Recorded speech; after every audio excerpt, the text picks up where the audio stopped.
take the yellow mic there. I'll use this one here. This one seems like it's pretty reliable. Okay. Hello there, everyone. Good morning. Yes, absolutely. Good to see you, sweetheart. So we're going to play a little presentation for you here on pictures. I don't know if we'll get it started here, but in 2001, when I was still at Redmond working with David and Gail, my wife and I, and their oldest daughter Brittany, and our oldest daughter Kimberly, and my parent-in-laws, who is a doctor and a nurse, went over to the northern Philippines to do a medical mission trip and an evangelism series. And so this is the story that started back in 2001, which would, within about 2-3 years, about a year, we created the name of our organization, which is called In His Service, Amianan. Amianan means northern part in the dialect of Ilocano. And so that's what this story is about. So I don't know exactly where I'm supposed to point this thing. There we go. So there I am, back in the early days of 2001 there at Redmond, having just gotten back from the Philippine mission trip with my wife and I. And Debbie, yes, sweet Debbie, yes. Thank you for that correction, Earl. You know, when we went over there, folks, this is a perfect illustration of we never know what God has planned when we walk through doors. And when we walked through this door, we thought it would just be a single door for a single moment, a story to talk about from years past. We never realized what it would become, and we'll share that with you as we go forward with this here today. So first of all, this context of where we're located, there's around 8,000 islands in the Philippines. The largest northern island is Luzon, and we fly into Manila right there, and then we go north up to the province of Ilocos Norte. Now, we can either bus it, which takes about 10-12 hours north, or we can fly, which takes 45 minutes north. So flying's nice if we can always afford it at times. If we go into Ilocos Norte, there's a city there called Luwag, and then north of that is a little city called Pagudpud. It's an oceanside city. It's very, very rural. Many of the people do not work there. They just kind of do bartering. Fishing and rice are the main product, other than mango trees and dragon fruit and those kinds of things. But Pagudpud is the name of the city. And it's bordered on one side with ocean and on the other side with mountains, and it's kind of a flat little area where they grow a lot of rice there in Pagudpud. They also have windmills that they send power to the south. It's a big fishing community, so they do a lot of fishing, and you can see the fishing boats there along the beach there in Pagudpud. Try to keep it going to the next slide there. Just some really quick slides of their fishing boats. They're very small. They've got the winglets on the side to keep them balanced, and a little engine in there with a little propeller. And these boats, I mean, they just pick up and take right up on the shore when they're done using them for the day. But they'll go out usually in the morning around 3:30 to 4 o'clock in the morning, do their fishing, and then come in, sell their fish, and then get it ready for the next morning. So most of their fishing is all done pre-dawn. It's a beautiful place, and so you know, walking out on this beach for the first time, I felt like I was walking into a picture book. Of course, for me, I'm a young man from Alaska and could only dream of something like this. And so this was just like, wow, this place really does exist on planet Earth, and just really fun. The beach there in Pagudpud, back in 1995, there was a major typhoon that came through, and it blew down the Seventh-day Adventist Church, the only Adventist church in that area. And so today, if you walked that very place, I've walked that very place just within the last couple months, there's no sign of anything there. So there was about 7 or 8 Adventists in the area when we came in 2001 and started our series of meetings. And so we knew that we needed a place for the people to have a church. When I went over there with Brittany and my daughter Kimberly and one other young lady, never thinking I'd go back. Right after that, I went to Auburn Academy as an assistant pastor and Bible teacher, and it was during that time sharing with the kids that I was going to be going back with my father-in-law to do another evangelistic series. 4 young people at Auburn Academy came to me and said, Pastor Jay, can we go with you? And I said, well, I suppose you could go with me. This was God knocking on the door saying, Jay, I'm going to open a door for you that you have no idea of. To this date, I have brought over 725 students over there since that day. And it was just 4 kids that asked that first day. The next year, this was out of the 4, this is what grew out of the 4 right there. Out of that group, we have a missionary with his hat on there. That kid is full-time missionary with his wife. Ryan Wilson standing up there in the back. He's a pastor in the conference now. Brandon Richards, he's a teacher at Auburn Academy. So it's just really cool to see how God has used these young people as the years has gone through. And so these are just different groups of kids that I've brought over the years. It's just an amazing. My largest group was about 50 young people at one time that I brought over, and we do medical missions, and we do construction, and we do home visitations, and we do children's ministries, and they keep busy, very, very busy. We wake them up at about 5:30 in the morning, get an early start, so that by 10 o'clock when it's lights out, they're exhausted. And if they want to go to bed at 9, go for it. That's wonderful. So we try to work them very hard while they're over there. This was the 2017 March mission trip. This was just last year's March mission trip of the kids I brought over last year. And so this coming year, I'll probably be bringing about 35 kids over this year. In those early days, we were building a church. We bought the property in 2002. So in 2003, we went over and started building the church. And these are the kids as they're tying the rebar. And as we put the rebar in, this was pretty much the last picture we would see of the church in 2003 when we left in March of spring break. When we came back in 2004, this is what it looked like. And so we had hired some workers to keep kind of plugging away at building this church. And so you can see it, 2004, we laid the concrete on the floor. In fact, I've got a really cute picture of my little boy and youngest little girl, about Emily's age, all covered with concrete as they'd been bringing it in on the floor there. But so that's the interior of the church there, and then you can kind of just see progressiveness as that church continued to improve over the years. And so this is our central church now. We're right now building our 7th church over there. So this is the main church on our campus. We also built to the right of the church a building that we could house student missionaries in. So upstairs we had 2 large rooms plus a central room. This was an old church we found about 45 minutes away that had no roof on it. So we tore it down.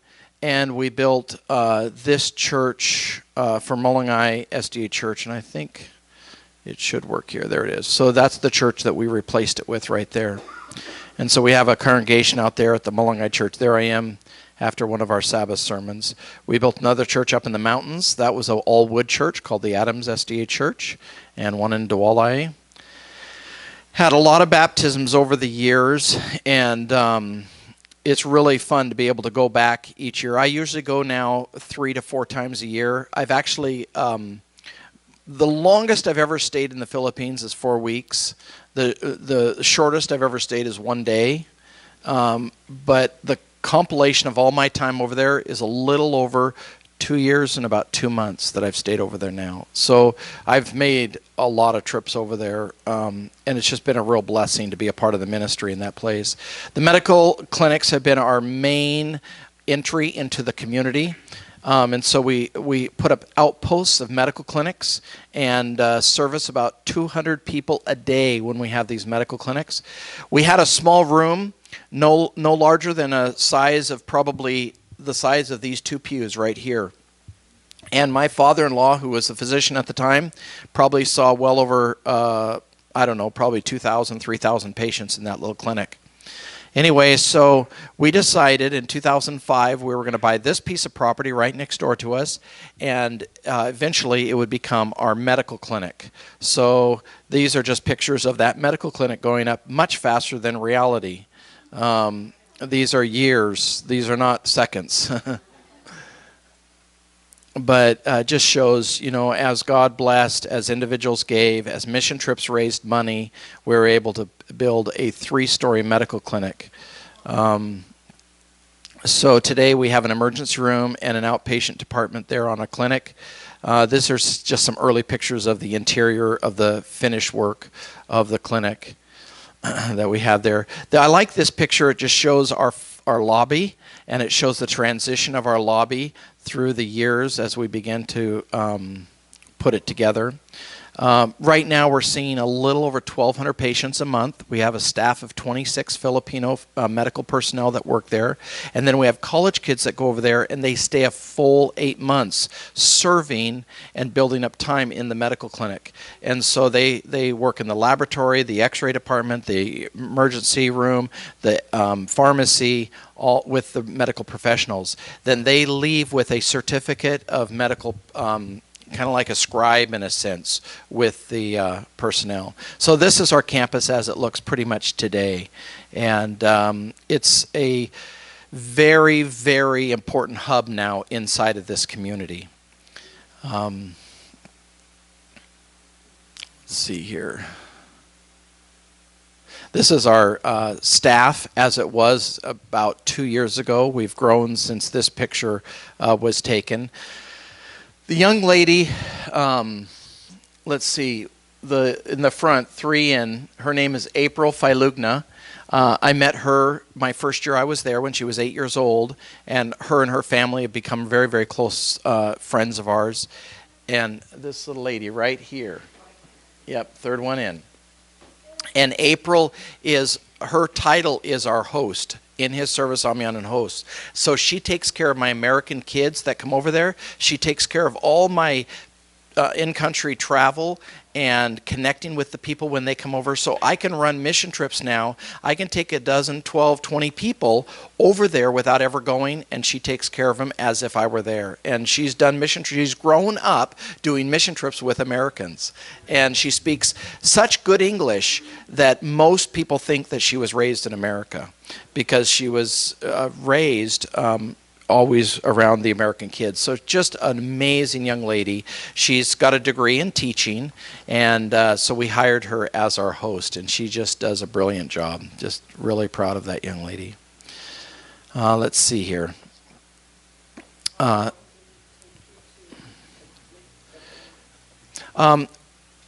We bought the property in 2005, and we opened up officially with a license to operate as a medical clinic in 2017. Yeah. So we were operating before 2017, but it was always free services. Now what we do is we offer below cost, and we offer medical services to anybody who can't afford it. And so what we do when we bring over a medical team, we may give the PAUSI, we call it PAUSI, Good Put Adventist Wellness Center, we may give them like $5,000 to make up for their losses for that year. But to see a doctor, basic price to see a doctor is about $8 to see a doctor. So it's not a lot of money in our terms. And then if a foreigner comes to our clinic, which we have a lot of Australians and Germans and others that come to the resorts out there, we charge them $16. We double it. And the Filipino medical staff, oh, Pastor Jay, this is so much we're charging them. I said, don't worry about it. No worries. $16 is okay. So anyway, it's pretty good. They think we're really cutting them in. So this is our dentist department here. So we have a full-time dentist. We actually have 2 full-time dentists now that work with the students and with the patients. And these beds are a real miracle. I found these beds actually on Craigslist down in Portland. And I went down to Portland, picked them up, 3 beds. The guy was selling them each for $300 a bed. He had taken them right out of a hospital. They were upgrading their beds. He had like 15 of them, but I could only afford 3 of them, $900. Anyway, got them shipped over there. These beds are $12,000 beds, brand new. And just as a little miracle, and this is just, I don't know what to say except it's a miracle, but we need about 5 more of these beds. And there's a lady in California that October 9th, I'm loading up 5 beds for free. She's giving us all 5 of them. And they're just like these. They're Hill-Rom electrical beds. So, and they're probably one of the only beds like this in the Philippines. This is our laboratory. This device to your far right over here, left over here, this device is a CBC machine. It's a blood count machine. It's about a $30,000 machine. A doctor came over one year and then bought that for us. So we were able to, the hospital, there is a hospital about 20 minutes away. They send all of their blood work to us because of what we have. They send all of their x-rays to us as well because we have digital x-ray in our x-ray department. Another doctor bought us a generator when they were there, so we have 120, or I think it's 120 kW is what I think it is, generator.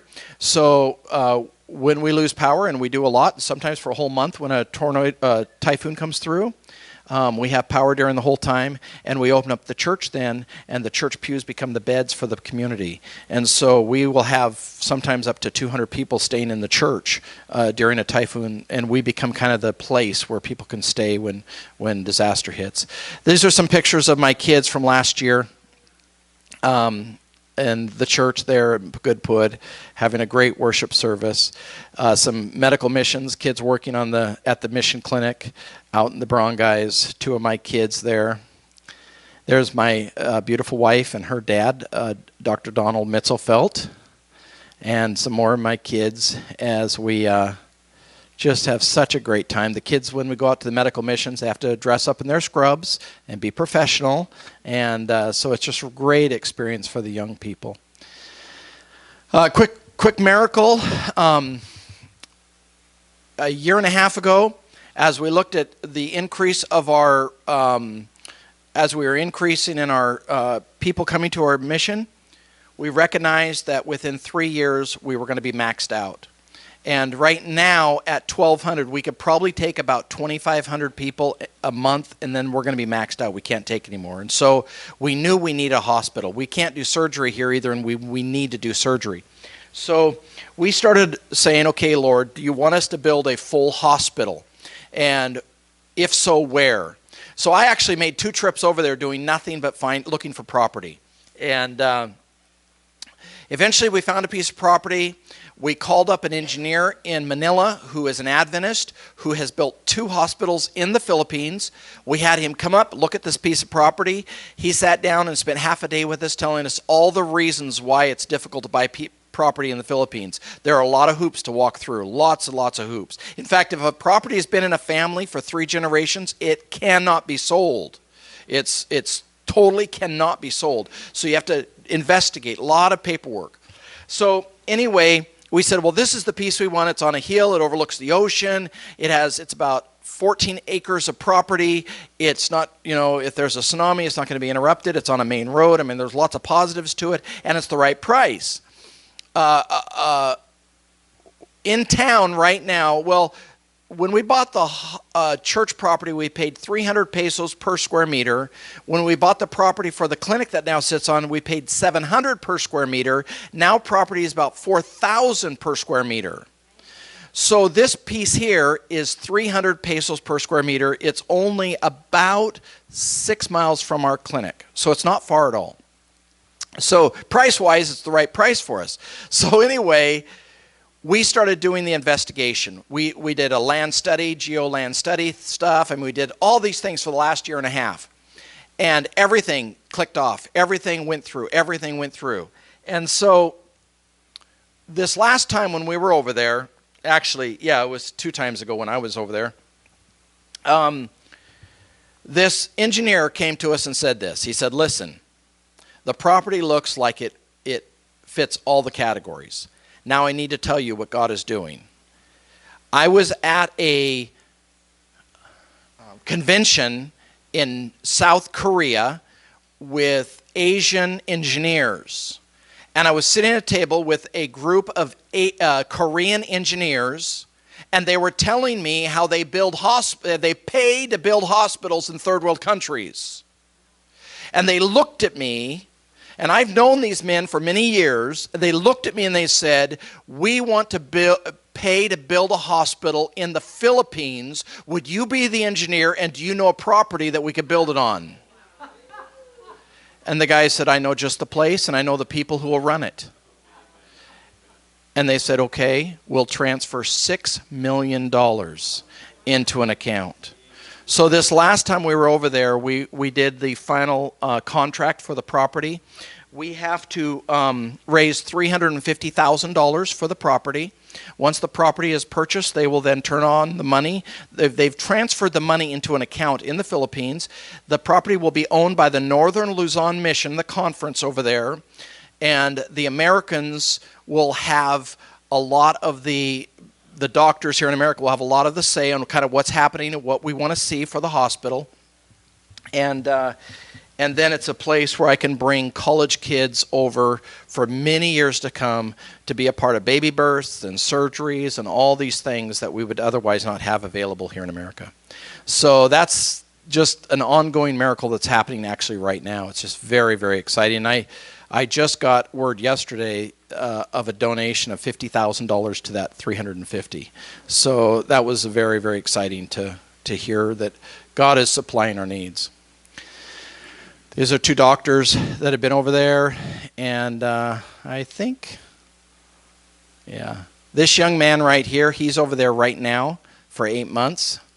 His name is Jared Heathcock, and these are just a few more pictures of the kids as they're doing medical missions.